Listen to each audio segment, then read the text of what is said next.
بسم الله الرحمن الرحیم. په سلامونو نیکه هرکلی کوم. درنو هیوادوالو ستړي مه شئ، پخیر راغلی. تاسې وطن تلویزیون ګورئ او وطن راډیو ته په 95.9 FM غوږ یاست. سنتي طب خپرونه ده او زه میرویس امري ستاسې درنو حضور ته حاضر شوی یم. په سنتي طب خپرونه کې موږ د هیواد له تکړه حکیم صاحبانو او هغو اشخاصو سره ناسته لرو کوم چې د مرضونو علاج په سنتي او طبي طریقې سره کوي. په نننۍ خپرونه کې بیا هم خوشبختانه راسره حکیم مولوي صاحب عبدالصبور اخندزاده له موږ سره دی. مولوي صاحب بیا هم ستړي مه شئ، پخیر راغلی. السلام علیکم ورحمت الله وبرکاته. تاسو ته امیر صاحب محترم او ستاسو د رادیو او د تلویزیون ګرانو همکارانو ګرانو اورېدونکو کتونکو ته د زړه له کومې نه السلام علیکم ورحمت الله وبرکاته. وعلیکم السلام. مننه حکیم صاحب بیا هم له موږ سره یاست. لیدونکو او قدرمنو اورېدونکو حکیم عبدالصبور اخندزاده صاحب په کاروان صحت یوناني دواخانه کې د خپلو مریضانو په خدمت کې دی. که تاسو د معدې تکلیف، بواسیر، مورقه، تور زیړی، زیړ زیړی، همدارنګه نورې ناروغۍ لرئ نو د علاج لپاره یې حکیم صاحب ته مراجعه وکړئ.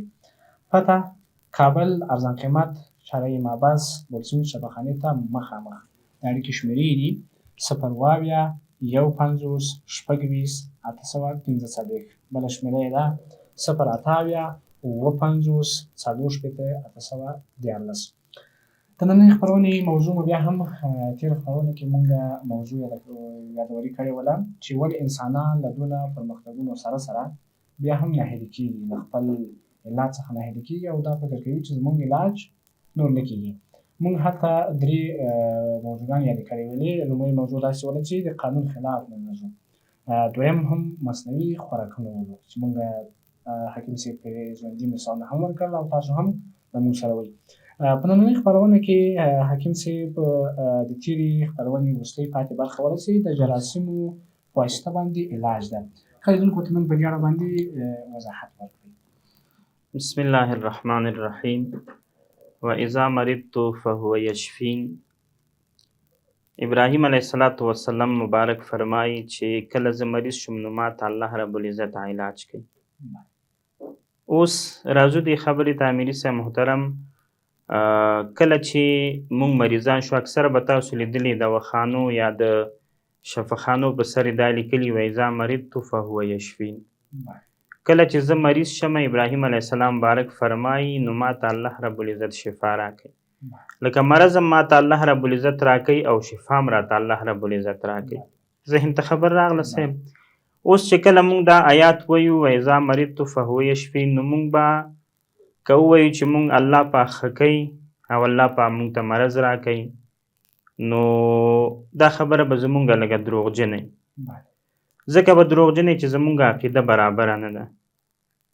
که چېرته مثال په طور مونږ دا ټکې وکړو چې مونږ مثال په طور الله پاک زمونږ بدن ته مرض راولي خو بس صحیح شو.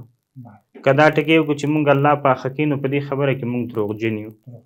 ځکه دروغجن یو چې کله مونږ ډاکټر ته ځو، حکیم ته ځو، لکه مثال ورته لنډ واضحه درکړم فلاجل فلیجل چې ورته وایي یو قسم دی مثال په طور په 10 روپۍ پاکټ ورکوي، یو په 20 دی او یو په 50 دی.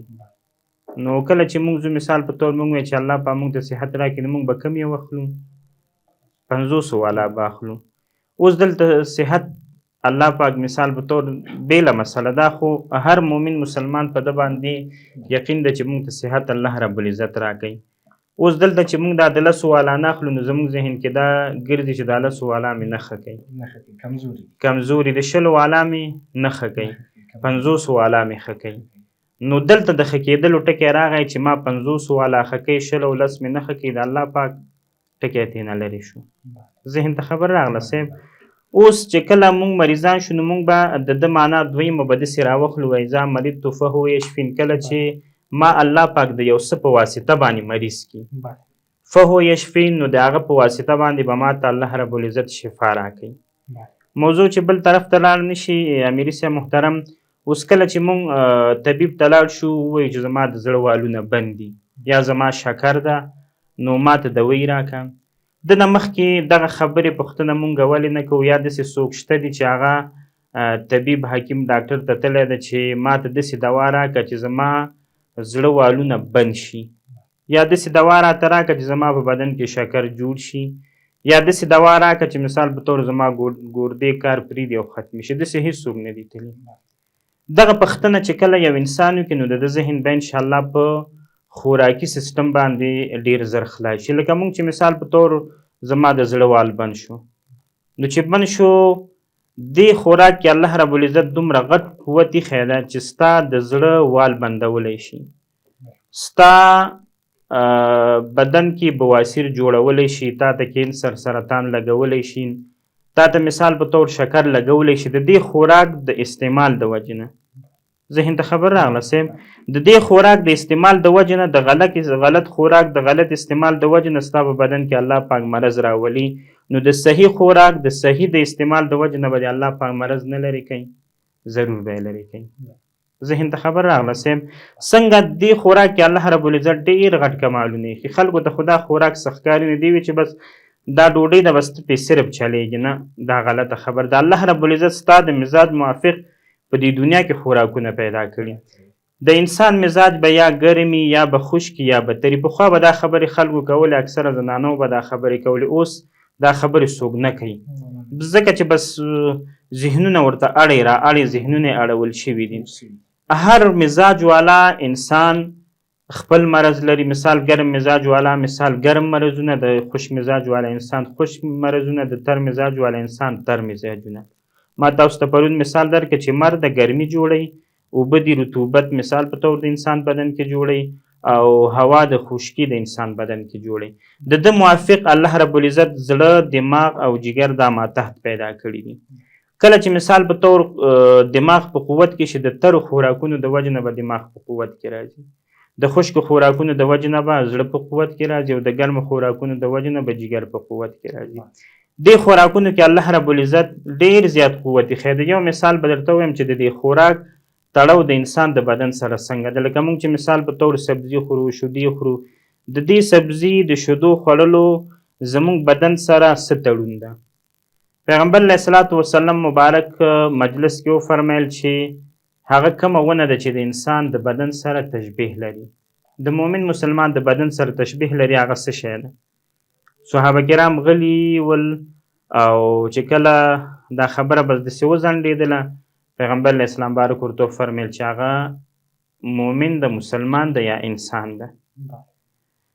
د کجورې د ونې، د خرما د ونې تشبیه الله رب العزت د انسان د بدن سره ورکړی ده. پیغمبر علیه السلام باره خبرې هوبهو د الله پاک خبرې دي. څنګه کله چې د روح المانی تفسیر دا لیکلي، کله چې الله رب العزت آدم علیه السلام پیدا کړ، د آدم علیه السلام د پیدایش واقعه خو ډېره زیاته طویله ده، خو د خټې نه الله رب العزت جوړ کړ. مونږ الله پاک د دې ځمکې د خاورې نه جوړ کړي. کله چې الله رب العزت د دې خټې نه آدم علیه الصلاة والسلام مبارک جوړ کړ، بیا د ده نه لږه خټه پاتې شلله، هغه نه الله رب العزت په خپل قدرت سره د خرما زڼی جوړ کړ، به د هغه نه ونه شنه شلله. دا روح المانی تفصیل لیکلی. اوس د دې انسان او د دې خرما د دې دواړو تړون څه ناسه شته ده. اول دا ده، لکه مثال خرما کې الله رب العزت دا کمال ایښی ده، دا چې کوم شاخونه دي، دا غټې غټې پاڼې دي، که دا ټولې تېنه لرې کړي او بس ویش کړي تېنه ختمې کړي، دا ونه نه وچېږي. خو چې کله تا دا سر تېنه پرې کړه، بس ونه ختمه شلله. د ده مثال انسان سره دا ده، که لاس دې تې پرې کړه، خپه دې تې پرې کړه، غوږ دې تې پرې کړه، پزه دې تې پرې کړه، انسان د سره نه مري. خو که چېرته سر دې تېنه پرې کړه، بس انسان ختمېږي. کجورې او د دې انسان مثال دا د دې نورو ونو مثال داسې نه ده. نورې ونې بیخ نه مثال په طور وباسه، یا یې ډډ نه پرې کړه، هغه بیا شنې کېږي. خو لیکن کجورې کې دا کیفیت ده چې شاخونه تېنه پرې کړي، چې څومره تې پرې کړې دا به ژوندی، خو چې سر دې تېنه پرې کړه، خبره ختمه. بل مثال کله چې دغه د خرما ونه، د کجورې ونه تر سره پورې په ونه کې ډوبئ، هېڅ خبره نشته، ټول عمر دې بس داسې څه خبره نشته. خو لیکن چې د ده سر په اوبو کې ډوب شو، بس دا ختمیږي، مري. دا د انسان خصوصیت هم ده، ټول بدن تر دې ځای پورې به په اوبو کې ډوبي، لیکن هېڅ خبره نشته. خو چې کله د سر مثال په طور اوبو کې دننه شو، بس مري. دریم مثال دا ده، کله چې مثال په طور زمونږ انسانانو کې نر او ښځه دي، کله چې نر او ښځه الله په مثال په طور سره یو ځای کې، نو تولد پیدا کېږي. دا تولد څه شی ده؟ دا میوه ده د انسان دپاره، اولاد ده که نه. د خرما عام خرما به ونه به ولاړې، لیکن که دا نری نو دا به خرما نه کوي، که ښځی دا به خرما نه کوي. میوه ده که نه، دې کې اکثریت دوه شاخونه دوه دي، مثال په طور دوه ونې یو هلته کرل شوي او دلته الله رب العزت د دې یوې خرما او د دې بلې خرما تر مابین باندې اتصال راولیو او د هغه نه وروسته به دا دواړه خرما کوي. که چېرته یو دانه ځان ته هغه به خرما نه کوي. بیا راځي چې کوم مثال په طور د دې خپل ماهرین دي هغه راځي که دا ښځه وي دا ونه نو د نر ونې شاخونه راوړي د سره یږدي په دې بره حصې سر کې، الله رب العزت بیا د تولد تناسل برابر کړي، بس بیا خرما کوي.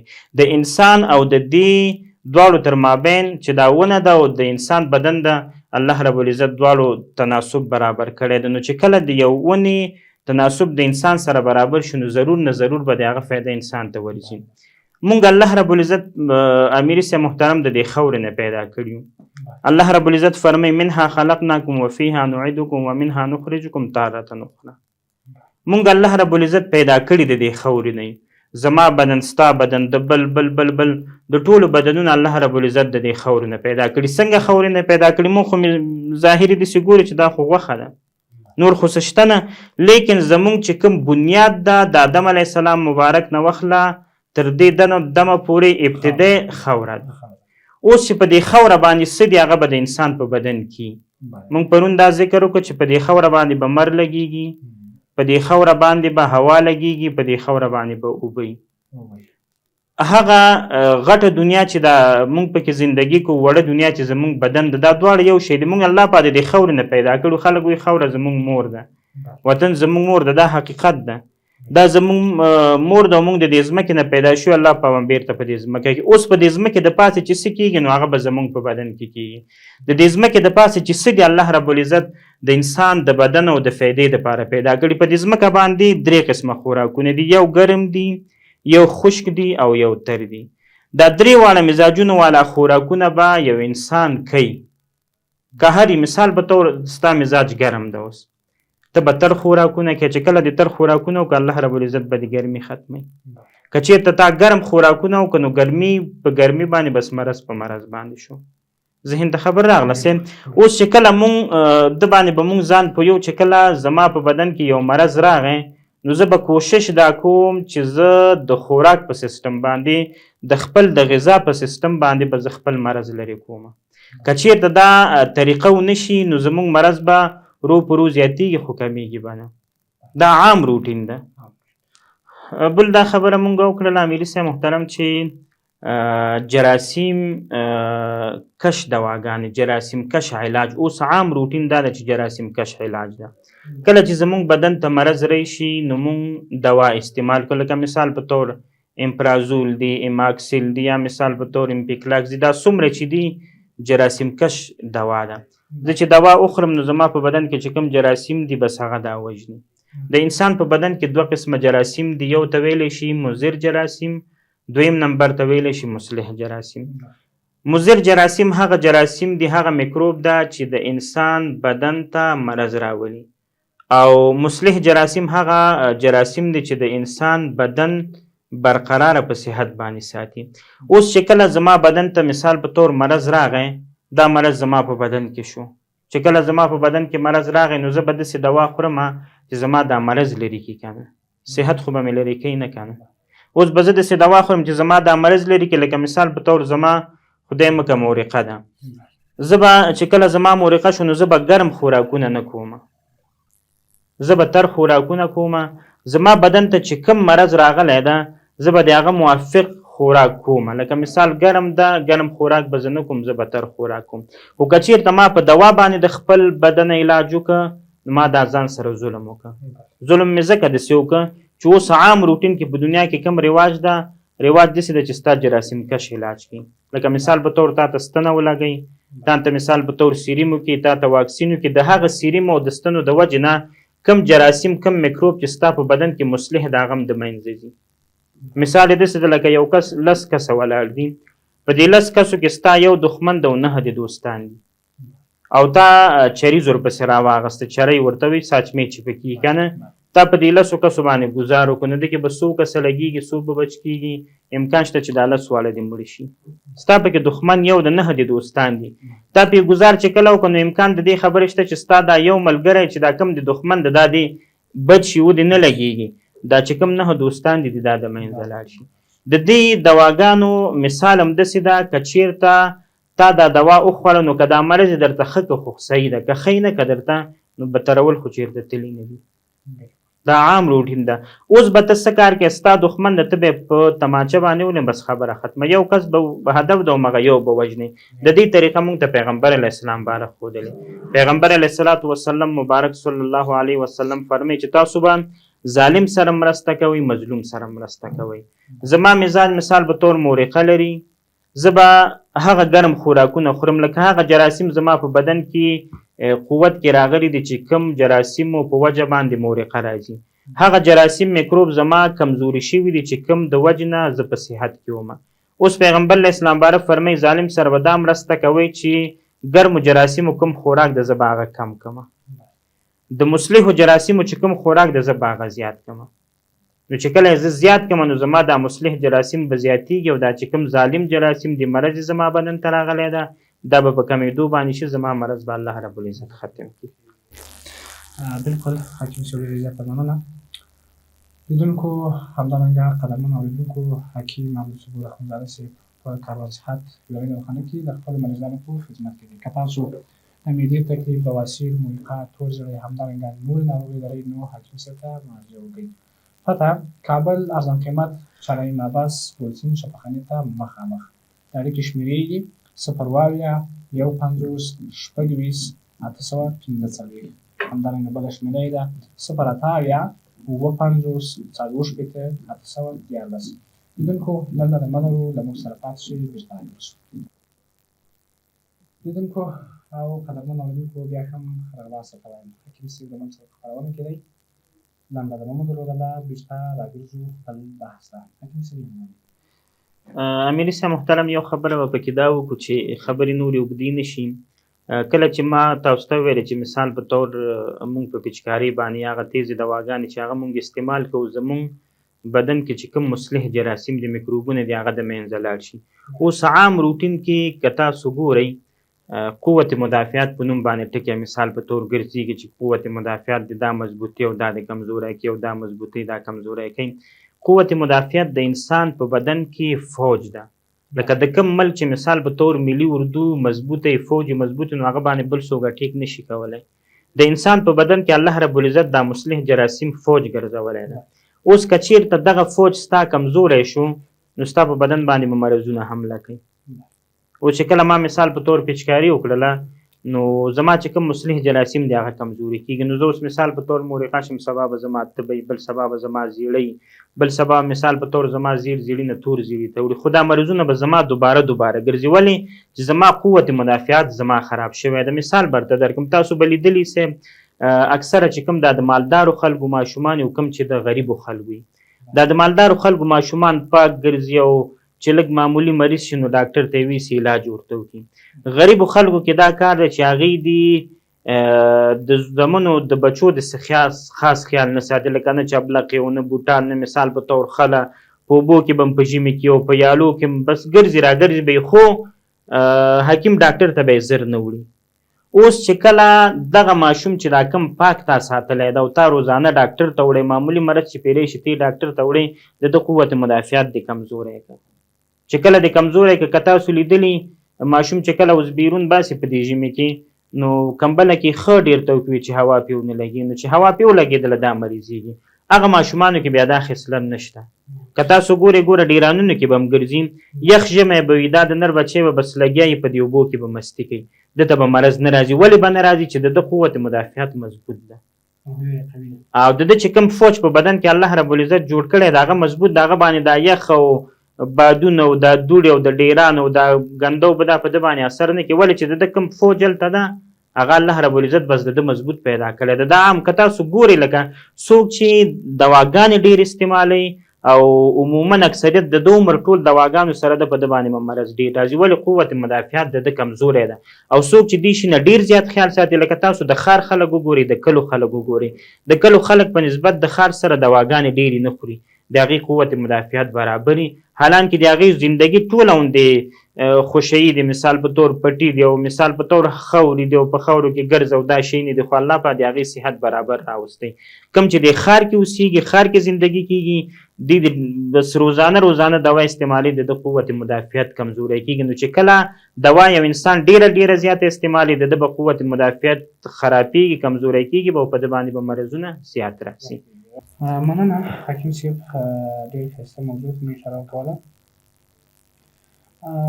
بله مهمه موضوع دا ده حکیم صاحب، آیا مرضونه د انتقال وړ دي؟ مثلا که یو څوک مرض اخته وي، زیاتره زموږ په کورونو کې د هغه څه موږ سره مخ کېږو اکثره، ولې هغه سره مه کښېنه، مثلا د هغه په ګیلاس کې اوبه مه څښه، ستورو ته خو مرض اخته شي، کاسه کې ته خوراک مه کوې، یعنې دوی مو ورسره کښېنه، ستورو دې مرض اخته شي. آیا دا خبره واقعیت لري؟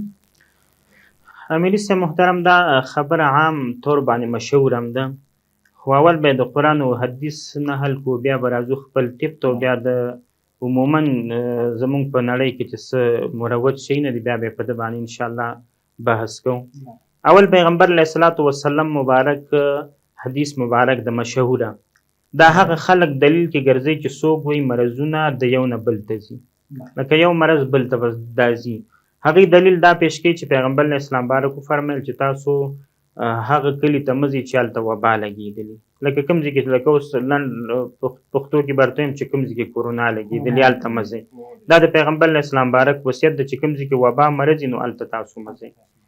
هغې دا دلیل ذکر کوي چې تاسو مه ځئ، نو تاسو چې کله لاړ شئ نو هغې نه به مرض تاسو ته راشي. هغې دا دلیل ذکر کوي. مونږ وایو پیغمبر علیه السلام مبارک فرمایي چې تاسو هلته مه ځئ، په هغې باندې خو الله پاک دا تکلیف امتحان راوستی ده، خو که چېرته ته لاړ شي نو تا باندې به دا مرض ولګېږي، نو چې کله تا باندې دا مرض ولګېږي نو ته به دا خلک بدنام کړي چې د دې د وجې نه ماته مرض راغی. تا باندې به راوستی چا یې؟ الله پاک. که چېرته مثال په طور ستا په بدن کې مرض یې، ته په هغه کلي کې اوسېږي چې هلته مرض لګېدلی او ته بل کلي ته لاړې، نو نبي علیه السلام مبارک فرمایي چې ته به هغه کلي ته نه ځې. ولې به نه ځې؟ که چېرته هغې باندې به الله په مرض راولي، خو لیکن بدنام به تا کړي. ذهن ته خبر راغله صاحب. هغې دا دلیل ذکر کوي. زمونږ دپاره دلیل دا ده، پیغمبر علیه الصلاة والسلام مبارک فرمایي چې لا عدوه ولا طیرة ولا حام. پیغمبر علیه الصلاة والسلام مبارک فرمایي چې مرض د یو نه بل ته نه ځي، بس خبره ختمه. انتقال د مرض پیغمبر علیه الصلاة والسلام مبارک فرمایي چې بس نشته ده. بل حدیث مبارک کې راځي، پیغمبر علیه الصلاة والسلام مبارک اوښانو صحابه کرامو وفرمیل چې دا یو اوښ چې د څه تکلیف پیدا کړی ده، دا به هلته وتړو، چې دا تکلیف د یو اوښ نه بل ته ونه لګېږي، لکه غالبا خارخ مرض و. پیغمبر علیه السلام مبارک ورته وفرمیل چې ونده سره یې ودروه، دې اوښ باندې دا مرض چا مسلط کړی دی؟ الله پاک. الله پاک په ده باندې مسلط کړی دی، په دې مسلط دی. ویلی شي بس دواړه یو ځای ودروه، که خوښه د الله په هغه په دې مسلط وي، که خوښه یې نه وه په دې نه مسلط وي. اوس عام روټین دا د زمونږ د طب قانون دا ده چې مرض د یو نه بل ته نه ځي. څنګه نه ځي؟ مثال په طور باندې درې قسمه موږ تاسو ته وویل اول نه چې درې قسمه مزاجونه دي، ګرم ده، تر ده، خشک ده. زما مزاج مثال په طور خشک ده، ستاسو مزاج ګرم ده، د هغې مزاج تر ده. اوس که چېرته د خشک مزاج والا مرض پیدا کړی او زه د خشک مزاج والا سره کینم، نو امکان په 100 کې 10% امکان شته چې هغه نه مرض ماته راشي، ځکه چې زما او د هغه مزاج یو ده. یو مسله. بله مسله دا ده، بعضې وخت به تاسو کتلي چې وي دا مرض چې ده د دې ساري مرض ده یا د دې د پلارانو له طرفه دا روان ده. که چېرته لکه بعضې یو کس هغه پلار هم شکري، نیکې هم شکري او دا هم شکري، بلکل. یا مثال په طور د نیکه ویښتې هم نه وي، د پلار هم نه وي، د زوی هم نه وي، یا نیکه هم بواسیري، مثال پلار هم بواسیري، دا به هم بواسیري. دلته خبره د مزاج ده. که چېرته د نیکه مزاج خشک او د زوی مزاج هم خشک و، بس ده ته دا مرض انتقالېږي. د مسیم خشک و ده ته انتقالېږي. که چېرته په دې کې مزاج خشک نه و ګرم نو بس دته مرض نه انتقالیږي. مثال یې څنګه د مثال به درته داسې ویم مرض چې دا خپله یو جراثیم ده میکروب ده. که تاسو مثال په طور میکروسکوپ کې کتلی نو هر یو څه خپل جراثیم لري، دا خپل فوج ده. مثال به درته لنډ ووایم بعضې وخت چې کله دا د چا اولاد نه کېږي نو د جراثیم کمزوري نو دا خپل هدف ته ځان نشي رسولی مري. ولې مري؟ چې د هغه زنانه مزاج ګرم وي، دا جراثیم چې پکې کوشش کوي چې دا تخمدانې ته ځان ورسوي نشي رسولی په لارې کې دا مړه شي. مثال به درته وایم تاسو به لیدلي په دې اوبو کې چینجي ګرځي، یو قسم چینجي داسې دي چې په اوبو کې ګرځي، بل قسم چینجي داسې دي چې په وچه باندې خاوره کې دي، بل قسم چینجي داسې دي چې هغه د واورې دي. تاسو به د واورې لیدلي سئ، واوره کې چینجي کېږي لکه دا عقل نه مني، یعنی چې په یخه کې چینجي وشي واوره کې دا ګرځي راګرځي. اوس د واورې والا مزاج الله رب العزت د دې چینجي سره موافق پیدا کړی دی، د خاورې والا د چینجي الله رب العزت دا مزاج د سره موافق پیدا کړی، د اوبو والا مزاج د دې چینجي الله رب العزت د اوبو سره پیدا کړی. اوس که د دغه یخک والا چینجي راوخلې دی په وچه باندې واچې ژوند کوی شي؟ نشي کوی. دا چینجي راوخله په اوبو کې واچې ژوند کوی شي؟ نشي کوی. دا د وچې والا چینجي راوخله تی په اوبو کې واچې ژوند نشي کوی. دا د مثال د ځمکې والا چینجي ته په یخک کې واچې ژوند کوی شي؟ نشي کوی. مرض چې د یو نه بل ته انتقالیږي مثال جراثیم دي بس خوشي دي که نه، خو چې کله ته پوه شي زما مزاج خوش ده دا جراثیم زما ستا ته روان دي خو چې کله ستا بدن ته رسیږي اول ته دا مرض جوړ کړي هغه مزاج بدن د مزاج موافق نه وي. ولې چې د مزاج خوش ده لکه زما مثال په طور د خاورې والا چینجی ده ګرم مزاج ته لاړو نو هلته دا بخاري کې ژوند چیرته کولی شي؟ بس ختم شو مړ شو. ذهن ته خبر راغله صاحب. بل مثال کله چې د یو مزاج والا بدن باندې کم مرض ولګېږي د بل مزاج بدن ته نه انتقالیږي، داسې د خوراکونو مثال هم ده. اوس تاسو لاړ شئ مثال په طور طبیب ته لاړ شئ چې زه مریض یم نو هغه درته وایي چې بس خوره فروټ خوره که نه چې څومره خوړلی شي. دا خبره غلطه ده. ښه کېږي فروټ بس ته چې څومره فروټ خورې ته ورسره ښه کېږي، دا خبره غلطه ده. ځکه غلطه ده امیر صاحب محترم هر چاته الله رب العزت عقل ورکړی و. زه به درنه پوښتنه وکړم چې ته په کوم ځای کې نو ته خو به داسې نه شي ویلی چې زه په کابل او په غزني کې یم، داسې ویلی شي؟ نه. ته به وایې چې زه به په غزني کې یم یا به وایې چې زه به په کابل کې یم یا به په ننګرهار کې یم. ستا مزاج به یا د جلال آباد والا مزاج به ګرم به یا مثال په طور خشک به د کابل به یا به تری مثال په طور د غزني به. پوه شئ په مطلب باندې هر یو مزاج والا. اوس داسې تاسو به داسې لیدلي اکثره د بواسیر والا مرضونه ګرم ولایت کې چې دا اوسېږي نو د بواسیر به کنټرولي. ولې چې د دا کومه هوا چې دا کوم ماحول چې دا ګرم ده د مزاج ورسره الله پاک ګرموي. کوم چې د خشک جراثیم دی هغه بس الله پاک مړه کوي. اکثره بواسیر والا به تاسو کتلي په ژمي کې تکلیف ډېر او په اوړي کې کمي. ژمي کې ولې خشکي ده که نه؟ هغه جراثیم چې د په بدن کې ډېر زیات رشد کوي هغه په ژمي کې مثال په طور په اوړي کې بیا د ټینګې نه ختمېږي ورسره. ذهن ته خبر راغله. اوس چې کله مونږ ته ووایي چې هلکه ته هر خوراک کولی شي ته هلکه بس خوره. خلک وایي که نه چې سبزیجات ډېر استعمالوه، غلطه وایي. هر سبزي خپل مزاج ده، د هر یو میوې د هر یو فروټ خپل مزاج ده. اوس زه به تا ته وایم ته به ما ته وایې چې زه خو کمزوری یم زه څه وخورم؟ نو که زه درته داسې ویم چې ته بس میوې ته زور ورکړه نو دا خبره غلطه ده. اوس وخت کې کومې میوې دي مثال په طور الوبالو ده، هندوانه ده، مثال په طور خټکی ده.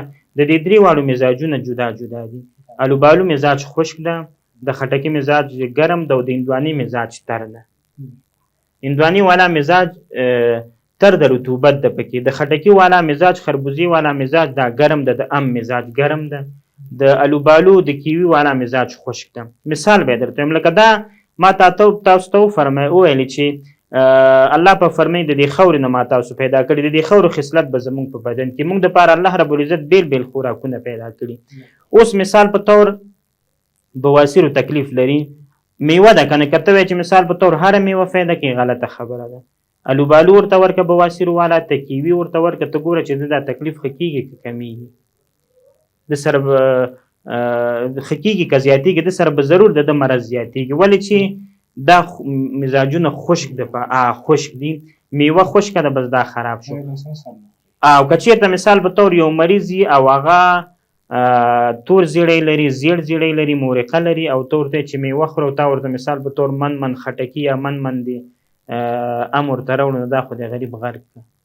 ولې چې دا ګرم ده. ګوره خټکی ګرم د ګرم مرضونه به دې پاري. یا مثال په طور تر مزاج والی او تا ورته ویلي چې هندوانه خوره بس هغه د غرق. ګوره میوه ده او الله رب العزت د هر چا دپاره بیل بیل میوه پیدا کړې چې مثال په طور د چا بواسیر هغه ته به دا ته نه وایي چې ته به کیوي او الوبالو خورې، ته به ورته چې ته به خټکی خورې، ته به ام خورې. ته ګوره چې د ده صحت ښه کېږي که نه. د هر یو دپاره الله رب العزت بیل بیل سیستم جوړ کړی. د هر یو میوې د هر یو خوراک دپاره الله رب العزت بیل بیل مزاج پیدا کړی ده او بیل بیل مرضونو دپاره الله رب العزت شفا ګرځولې ده. اوس راځو خپلې خبرې ته امیر صاحب محترم چې مرض د یو نه بل ته ځي او که نه ځي. لنډ مثال به درته درکړم، په پښتو کې به درته وایم چې دا اورېدونکي او کتونکي په ده باندې پوه شي. پښتو ساده الفاظو کې به درته وایم. پخوا به په ژمي کې رومي ول نه به ول، بادرنګ به نه. د هغه مونږ خو مثال په طور دا کومه زندګي چې زمونږ د دا خو مختصره زندګي د زمونږ د پلارانو د نیکونو نه چې پښتنو کې پښتو کې یو متل ده وایي ابۍ مې لیونۍ شه په تورجمي به ټینګل غواړي. یعنې رومي به هغه چا خوړل چې هغه به مالدار او یې مثال په طور ځان ته په اوړي کې بس تیار کړو، ژمي کې به رومي نه کېدل، بادرنګ مثال نه کېده، دا سبزیجات چې څومره دا به ژمي کې نه کېده، بس خلک به شکنه ورته چا به ویلې، څوک به ورته د وړندې شوروا به یې ویلې، دا به یې خوړله. ځکه اوس ولې کېږي وجه یې څه شی ده؟ مثال لنډ مثال ده، تاسو به لیدلي ګلخانې ورته وایي او دا سبزیجات پکې کرل کېږي، رومي پکې، مرچ پکې، دا پکې کرل کېږي. ولې کرل کېږي؟ دا ولې ټکي جواب څوک ذهن کې دا نه ګرځي چې دا ولې کرل کېږي. مثال په طور رومي کار د اوړي کې به کرل کېږي، ګرمي کې بادرنګ مثال په طور ګرمي کې به کرل کېږي. اوس ژمی د ژمي کې څنګه کري چې کله تا ګلداني وتړله، د ګلداني د چې کله ته داخل شوې د مزاج ګرم ده، ګرم ده. دا کم پلاستیک ته یې تو کړی دی، په ده باندې تو کړی دی چې دا ساحه دا کومه خوله چې دا ګرمه وساتل شي. اوس چې کله ګرمه وساتل شوه، د ګرم د ساتلو د وجې نه په ده کې رومي راشنه شته. که چېرته دا پلاستیک د تیلري کې بیا پکې رومي شین کېږي نه. د رومي چې کوم جراثیم دي هغه د یخ والا نه دي، هغه د ګرمۍ والا دي. نو چې کله تا رومي په ګلخانې کې وکره، کې د مثال په طور بله سبزي بله میوه دې وکرله، نو د هغه مزاج موافق دی، دا ماحول جوړ کړو، نو بیا به پکې سبزي کېږي. یو مثال. بل مثال یې درته وایم امیر صاحب محترم، غنم دی. غنم زمونږ یو کس سره بحث و، هغه ویل چې بس مرض د یو نه بل ته ځي او انتقالېږي مرضونه. موږ ویل چې مرض د یو نه بل ته نه ځي. نو د غنمو مثال هم ورته ورکړي. غنم مثال په طور اورېبل شو، پټی د مخامخ غنم اورېبل شو، بس خبره ختمه. اوس چې دا غنم اورېبل شي، دې کې به څه شی کري؟ دې کې به جوار کوي. جوار په نسبت د غنمو سره فایده یې کمه ده، صحیح ده که نه؟ اوس چې ما غنم وکرل، اوس زه مثال په طور ټکټر والا یوې والا راوړم، دا ځای به مثال په طور پټی به بیا واړی، چې ویړو کوم غنم مې چې مخکې کرلي و هغه غنم پکې بیا اچومه. قسم یو ده، د اړولو د ځمکې والا هم یو ده، ځمکه هم یو ده، غنم هم همغه دي، اوبه هم همغه دي. اوس زه دا غنم پکې کرم، دا غنم به وشي؟ ذهن ته خبر راغله صاحب؟ د غنمو وخت جدا ده، د جوارو وخت جدا ده، د سبزي وخت، د پیازو د رومي او د مرچو د دې وخت جدا ده. اوس غنم ما وکرل ومېرېبل، دوباره زه غنم کرم کېږي؟ ګوره غټه دنیا به ته د وړې دنیا سره مقایسه کې امیر صاحب محترم. اوس چې کله ستا په دې ځمکه کې دوباره غنم کري نه کېږي. ولې نه کېږي؟ چې مزاج برابر نه ده. مزاج د غنمو مزاج بس تیر شو، جراثیمو والا کم مزاج شو هغه بس تیر شو. اوس چې ته پکې غنم کري نه به کرل کېږي. اوس مثال په طور ستا په بدن کې مرض ده، ستا مزاج مثال په طور ګرم ده او زما مزاج خشک ده، نو ستا دا مرض زما بدن ته به څنګه انتقال شي؟ که چېرته انتقالېده نو غنم پسې به غنم کرل کېدل که نه؟ ذهن ته خبر راغله صاحب؟ بل مثال درته وایم. بعضې وخت مونږ خلک وډار کړي چې هلکه دا مرض بس که څوک ریزش مې او زکام مې بس پزه پټه کې او دا کې دا خبرې دې کې به ته کوشش کې په مرض کې. علما فرمایي حدیث مبارک کې راځي کله چې تاسو مریض شئ، تاسو د خپل د مرض صحت غواړئ، شفا غواړئ، نو اول نمبر کې به تاسو صدقه کوئ. بس په صدقو باندې به خپل مرضونه لري کوئ. دویم نمبر کې مثال به طور دعاګانې به کوئ. دریم نمبر کې به ورسره پرهیز کوئ او ورسره به علاج کوئ. اوس صدقې خبره خو زموږ د دې ملک نه وتې ده. په عموما اکثر په نسبت د نورو ملکونو سره افغانستان کې صدقات ډیر کم کیږي. که چېرته کېږي په سلو کې د 90-80% مسلې ټولې د ریا بس کیمره به یې درته مخامخ کړي، که 10 روپۍ هم چاته ورکوې نو بس خبره ختمه. صدقې باندې الله رب العزت ډیر زیات خوشحالېږي. نو علما فرمایي کله چې مرض دې ته لرې کې بس د الله په نوم باندې صدقه او که دا تجربه دې خلک وکړي سرطان والا مریض چې کوم خطرناک مرضونه دي ته مرض در باندې چا راوستی الله پاک ته د الله په نوم باندې صدقه ورکړه چې ښه کېږي به که نه.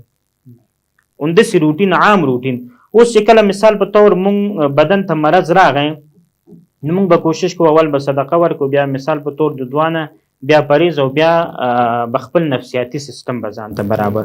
ډېر زیات مننه حکیم صاحب. بله پوښتنه به وکړو خو له هغه څخه مخکې لیدونکو همدارنګه د وطن راډیو قدرمنو اورېدونکو حکیم عبدالصبور اخندزاده صاحب په کاروان صحت یوناني دواخانه کې د خپلو مریضانو په خدمت کې دی. که تاسو د معدې تکلیف، بواسیر، تور زړی، زیړ زړی همدارنګه نورې ناروغۍ لرئ نو حکیم صاحب ته مراجعه وکړئ او د خپلو مرضونو علاج وکړئ. پته کابل ارزان قیمت چهارچای مابس پولیسین شفاخانې ته مخامخ د اړیکې شمېرې دي 0 51 56 815 همدارنګه بله شمېره یې ده 0 814 حکیم صاحب را به صبح ته د خپلوانو وروستیو شیبې هم دي که په لنډو کې حکیم صاحب دا راته ووایي چې په دې وروستیو کې تجهیزات هم ډېر شوي دي، ماشینونه هم دي، بعض افغانان ډېر شوي دي. آیا د انسانانو په ژوند کې کومه اسانتیا یا هم د مرضونو د علاج کې کومه اسانتیا رامنځته کړې ده؟ امیري صاحب محترم که چېرته داسې ووایي چې اسانتیا نه ده راغلې نو بس نه ده راغلې، که ووایي چې راغلې ده نو راغلې ده. اسانتیا په ده باندې چې پښتو کې متل ده وایي همې کرې همې ریبې. مسله دغه ده مونږ یې هم کرو همې ریبو. مونږ مرض خپله په ځان باندې راولو بیا شکایت هم د ده بس په خپله کوو چې ما باندې دا مرض راغلی ده. مونږ دپاره دا پکار دی چې هلکه دا مرض چې کوم ده دا مونږ خپل بدن کې ونه کرو. زمونږ په بدن کې چې کله مرض کرل کېږي زمونږ د خوراک د غلط استفادې د وجې نه کرل کېږي. مونږ په ده باندې پوه شو چې هلکه په ده د دې شي کې مثال په طور مرض ده مونږ ولې وکړو ده ولې استفاده کړو. ذهن ته خبر راغله مونږ ته چې کله مریضان راشي نو ژمي کې مریضان به د دردونو والا راتلل نو دا مې ده او دا مې ده او دا مې ده ما به ورته چې ته به په هفته کې ضرور حمام کې غسل کې. هغه حمامونه چې هغه مثال په طور سونا ورته څوک وایي که څه شي هغه کې بیا خپلې کوټې ګرمې بیا پکې هغه نه ګرمه دا د سلیمان علیه السلام بارک په وخت کې جوړ شوي دي. دا یو علاج ده. کم مزاج والا چې خشکې مثال په طور لنډ به درته وایم چې څوک بدن کې دردونه لري یا د معدې تکلیف لري یا قبض لري یا پوستکي خشکي یا مثال په طور بواسیر لري هغه مرضونه یا پراسټیټ لري دا د په هفته کې 2 ځل په دې حمام کې ولم بیا الله پاک به ښه کوي. ځکه چې مزاج بس ګرم شي که نه د ګرمېدلو د وجې نه بس مزاج الله رب العزت د ده د صحت سره برابر کړي.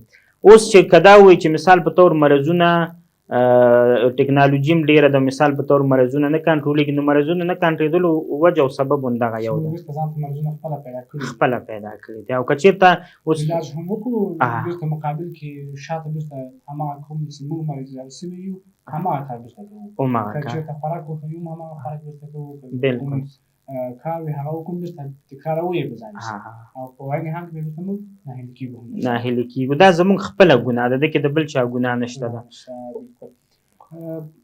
حکیم صاحب که دا راته ووایي چې وروستۍ پوښتنه به وي آیا د انسان د خوشحالۍ سبب یوازې درملنه کېدای شي؟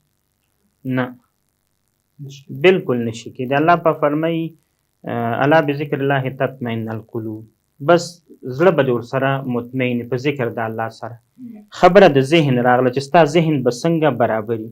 اوس مثال په طور لنډ به زه درته وایم چې ته مریض شو زه درته داسې وګورم چې ستا خورنګ داسې زیړ د سترګې دې زیړې دي او دا په تا باندې څه چل شوی نو ته چې سبا ته باسېږي ستا مرض به یو په ډبل شوی. او که دا درته وایم چې څه چل ده در باندې ته خو جګ جوړې بل هم درته وایي چې ته جګ جوړې خبره نشته نو ستا روحیه نور هم قوي کېږي. زمونږ روحیه مکمله بس ختمه ده، ولې چې زمونږ عقیده برابره نه ده کنه. زمونږ عقیده بس ختمه ده. زمونږ عقیده په څه شي ده؟ په ټکنالوژي باندې ده، زمونږ عقیده په لیبارټرو باندې ده، زمونږ عقیده په میاناتو باندې ده. مخکې ورځو کې یو زنانه راغلې وایي ما ته ډاکټر ویلي دي چې یو ښځې راته وویلې چې ستا زړه پړسېدلی ده. دا غریبه نه وه پوه شوې، هلته یې جګر یې پړسېدلی و، ټسټونه ورسره و. نو ما چې نبض وکتم په دې نبض کې خو زړه نه پړسېږي، حالانکې زړه لویېږي په دې، جګر لویېږي په دې کې. نو چې کله مې دا نبض ورته وکته، دویم ځل چې راغلله د دې په بدن کې الحمدلله مرضونه خو نور هم ښه شوي وو، خو دا ډېره خوشحاله وه. ما ته بس صفا خبره کوي مرګ او ژوند د الله په لاس کې ده، چې زما په زړه کې څه چل ده مول هېڅ مسله نشته. لکه دا روحیه ده، روحیه. اوس روحیه ورکول او زه به تا د دې شي نه ډاروم. نو چې زه تا د دې شي نه وډار کړمه، زه به ورته وایم چې ستا بدن کې تور زیړی ده او بس دا که لږ اوږد شو نو دا به داسې شي نو داسې شي، نو ته به دا خبره کوې چې زما د بدن نه به دا مرض څنګه لرې کېږي. زه به درته وایم چې دا به ځکه لرې کېږي چې دا خو ډېر خطرناک مرض ده، د لپاره به قوي دواګانې او قوي دواګانې به ستا په 100 زره کېږي. دا روحیه حاله وه چې ځینې ډاکټران دا کار کوي، ځینې طبیبان دا کار کوي. په کورنۍ کې دا مسله ډېره سوې ده، کله چې څوک ناروغ کېږي یا مثلا مشر ته دې ویل کېږي یا پلار ته ویل کېږي یا ورور ته ویل کېږي چې دا مریض د دا رقم به شي، نور به هم دا مرض زیات شي. د هغه مریض باندې هغه خبرې نور هم تاثیر کوي، روحیه نور هم ضعیفه کېږي. هغه مریض هم نه وي، هغه مریض کېږي. دا حقیقت خبره ده. بالکل ته به مریض ته ډاډګیرنه ورکړې او بس دا به ورته چې د الله پاک راوستې، د الله پاک به دې ښه کوي. بس د الله پاک نه بغیر خو بل څوک نشته ده. دا به بس ځان سره عموما به دا ذهن کې تېری چې مریض یم، الله پاک را باندې مرض راوستی، د الله پاک به مې ښه کوي. د دنیا مریضان دي الله پاک ښه کوي. مرض راوستلو والا ذات الله پاک ده، مرض لرې کولو والا ذات الله پاک ده. راځو یو بلې خبرې ته امیر صاحب محترم چې هغه موضوع کې پاتې شو، مرض د یو بل ته انتقال کېدل. زه به درته د ده یو څو ټکي داسې مختصر ووایم چې ذهن د خلکو په ده باندې خلاص شي چې دا حقیقت کې مرض د یو نه بل ته انتقالېږي که نه. حالانکې ستاسو د سوال موافق به هم دا نه وي، خو سوال حل شو. روحیه ضعیفه کېږي په کورنۍ ته پکار نه ده چې یو مریض ته د روحیه نور هم ضعیفه کېږي، که هغه ډاکټر وي که هغه کورنۍ وي که هغه دغه روحیه باید موږ قوي کړو. مهرباني حکیم صاحب. زه تقریبا یو 15-14 کاله مخکې مونږ سره یو مریض و، دلته مونږ سره 3-4 میاشتې دلته بس ښه وکړی دی، بیا هم ویوړه پېښور ته. هلته چې ویوړه دې خبرې پورې دا خبره کوو چې مرض د یو نه بل ته ځي که نه ځي. نو چې کله م ویوړه پېښور ته، هلته یې معاینات وکړه چې د تبرکلوز د ټي بي چې ورته عام وایي سل مرض د ده دا د ښه نه اوس به څه کوو، د ده به دا لاړې اخلئ، دا چې کله لاړې توکوي نو دا به یو ټیم د غوړیو ټیم به مثال تش ټیم هغې به چونه اچوي، چې کله دا لاړې ده ته واچوي نو دا چونه به دا لاړې وسوځي، به جراثیم بیا ختم شي. د ده به پیاله هم جدا کړي، د ده به دسترخوان هم جدا کړي، د ده به کاسه هم جدا کړي، بستره به هم جدا کړي، هر څه به د ده ختم شي. ښه ذهن ته اوس دا خبره ده امیري صاحب محترم چې لکه خلک ولې د عقل نه کار نه اخلي. کله چې د شفاخانې ته مونږ تللو نو هلته دا کولرې به یې ورته ویل د یخ اوبو والا مشینونه جګ دي، دا یخې او ده پورې به یې ګیلاس تړلی و. نو دا شفاخانه وم د دې تبرکلوز والا، نو ګیلاس ورپورې تړلی ده. ته ولې دې خلکو ته نه وایې چې دا ګیلاس تړلی ده او دنه تاسو اوبه یو هم څکي بل هم څکي بل هم څکي بل هم څکي، دا مرض خو په خپله زیاتېږي که نه. یا دا مرض نه ځي د یو د بل نه ته دروغ وایې، او یا دا مرض ځي یو د بل نه قصدن دا کار د دوه ورونو مثال ده. بس خبره ختمه. یو مثال. بل مثال دا د امیري صاحب محترم 3 میاشتې دا په دې افغانستان کې مثال وګرځېدله، دا 3 میاشتو نه د ده دغه تبرکلوز، د سره مور هم ډوډۍ خوړه، پلار هم خوړه، خویندو ورونه هم خوړه، ګیلاس ترموز ملاستې ځای یو شی ولې نه تلل. دا تا چې ورته وویلې خپې پیدا کړلې بس لاړه، دا دې پرېږده زه دا به م ومنو. دومره فاصله یې ده د مایکروسکوپ، دومره فاصله چې کله تبرکلوز والا معاینه کې دا په بلغمو باندې کوي. صحیح شو صاحب؟ چې کله دا په شیشه کې مثال په طور بلغم راوخلي ده کې چک کوي نو په ده باندې چې کم ولګېږي 1.5 سکنډه به لګېږي. زه چې کله په دې چونه کې لاړې توکوم نو ما ته وایي دا لاړې به ته چې کله توکې نو دا چونه کې به یې توکې چې دا خپې ونه کړي د دې ټیم نه بیرون نه وځي، دا به یې وسوځوي. او چې ته دلته دا بلغم ګورې چې دا په دې کې 10 سکنډه لګېږي، 10 نه زیات لګېږي، خو دا مې ورته هغه اخري سټایل ویلی چې دا په دې 10 سکنډو کې دا خپې ولې نه لري. دې وخت کې خپې شلې شوي دې وخت کې د ده خپې شلې شللې که ته وایې چې نه مونږ خو دا کوو دا کوو بس صحیح شوه. دلته خو یو ځای کې مینې ایښې دلته بل ایښې شفاخانو کې خو عموما دا روټین چې بیروبار ډېر نو دلته چې دا کم بلغم ایښي نو د ده به نیم ساعت تېرېږي. په دې نیم ساعت کې د ده د خپو کې ولې قوت نه راځي چې تا باندې اړم شي او ستا په بدن کې دا تبرکلوز جوړ کړي. که غلطه وایم صاحب که چېرته دا مرض تللی نو په دې دومره ساحه کې ولې مرض نه راځي؟ خو دا خبره ذهن به ستا ته جوړوي. دا خبره غلطه ده. بله به درته ووایم اکثره مور مریضوي خپل ماشوم ته شیدې ورکوي. په مور کې مختلفې مریضیانې دې ماشوم ته دا مرض کله انتقال شو؟ که چېرته هغه مزاج ما تاسو ته مخکې ویل چې د مور مزاج او د ماشوم مزاج یو وي نو بیا صحیح ده که نه انتقالېږي. مور ریزه شي ماشوم جګ جوړي، ماشوم ریزه شي مور جګه جوړي. بل مثال دا ده چې تاسو به لیدلي عام روټین کې د کورونا کې چې کوم تکلیف تیر شو خلکو ته به ویل چې 2 متره به مثال په طور فاصله جوړوئ نو په 2 مترو کې به مثال ستا د جراثیم اخواته نه ځي. همداسې وسئ اکثره بعضې مسجدونو کې داسې و چې 2 متره فاصله یې جوړه کړې وه. بعضې مسجدونو کې داسې و چې نږدې به سره ولاړو. په دې ارزان قیمت کې زموږ استاد هغه ویلي څوک چې نږدې درېږي دلته به مونځ کوي، چې څوک نه درېږي نږدې هغه به دلته نه راځي. ارزان قیمت کې زموږ استاد نو هغې مسجد به مکمل ډکو لکه مسجد هم ډکو لاندې تاکه هم ډکو ټول مکمل په ده کې یو قسم نه ټوخېده. ذهن ده که نه دا به ته به دا وایې چې الله پاک بس دا مرض راولي او الله پاک یې لرې کړي. ته به دا نه وایې چې هلکه بس دا خپې لري او بس دا به داسې شي. نه نه دا خبره غلطه ده. مرض الله پاک راولي د الله پاک نه بغیر هیڅوک نشي لرې کولی. دا بس صرف یو وسیله ده. که چېرته په کورونا کې مرض امیري صاحب محترم د یو نه بل ته تللی نو په افغانستان کې به یو کس مکمل لکه یو کس به هم پاتې شوی نو. زر ته لنډ وایم زه مثال په طور موټر کې خېږم ما سره 15 کسه په موټر کې ناست دي نو ده چې مریض یم دا 15 به مریضانېږي که نه.